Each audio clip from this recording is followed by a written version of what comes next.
जहाँ छौ त्यही रम्न सिक।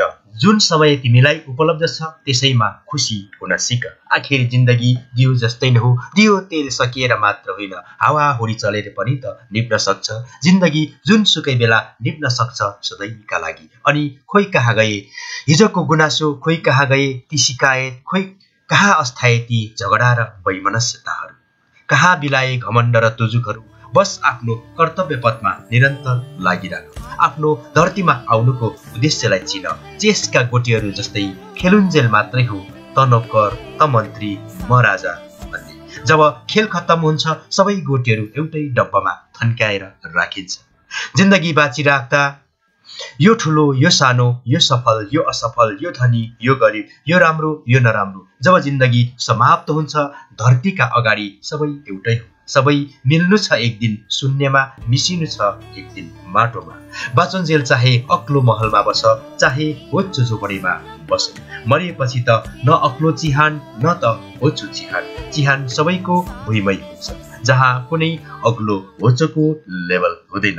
दर्शकवृन्द नमस्कार, बोलिरहेको छु यहाँहरूकै सहयात्राको साथी मोती राज राई। सदाझै आज पनि म यहाँहरूको समक्ष अति रोचक, मननीय, सूचनीय, जीवन उपयोगी, जीवन र जगतका कहानी, कथा व्यथा समितिको अति सन्देशमूलक भिडियो लिएर यहाँहरूमाझ उपस्थित भएको छु। मित्रहरू, विषय प्रवेश गर्नुभन्दा अगाडि तपाईहरू हाम्रो च्यानलमा नयाँ हुनुहुन्छ भने यस च्यानललाई सब्स्क्राइब गर्न नभुल्नुहोला। आउनुहोस् दर्शकवृन्द, बाँकी प्रसङ्गतिर प्रवेश गरौँ।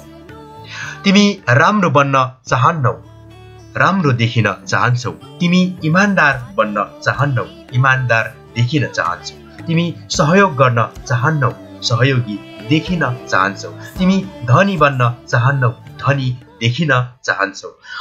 असली रूपमा बाँच्न सिक तिमी। जब नकाब लगाएर बाँचेको छौ तिम्रै दैनिकी असहज हुनेछ। एउटा भनाइ छ नि मित्रहरू, झुट बोल्ने मान्छेलाई सबै कुरा सम्झिराख्नु पर्ने हुन्छ। साँचो बोल, तिमी जे हौ त्यही स्वरूपमा आफूलाई प्रस्तुत गर। यदि तिमी जे होइनौ त्यो देखिन खोज्यौ भने तिमीले राम्ररी जीवन बाँच्न समेत पाउने छैनौ। जीवनभर नाटक खेल्नु पर्ने हुन्छ तिमीलाई।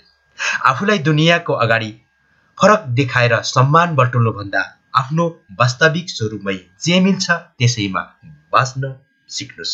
म जे होइन त्यसको लागि न त म कुनै प्रशंसा बटुल्न चाहन्छु न त आलोचना नै, त्यो तपाईले मनन गर्नुपर्ने हुन्छ। नत्र भने जीवनभर असहज जिन्दगी, जहिले पनि जिन्दगी झुकापमा बाँच्नु पर्ने हुन्छ। दर्शकवृन्द, यहाँहरूलाई यो भिडियो कस्तो लाग्यो? राम्रो लागेमा अवश्य आफ्नो साथीहरूसँग सेयर गर्नु नभुल्नुहोला र हाम्रो च्यानलमा यहाँहरू नयाँ हुनुहुन्छ भने सब्स्क्राइब गर्न नभुल्नुहोला र हाम्रो च्यानललाई सब्स्क्राइब गरी जोडिरहनुहोला। हामी अर्को भिडियोमा अवश्य पनि भेट हुन्छ। त्यतिन्जेलसम्मलाई म आज्ञा चाहन्छु। नमस्कार।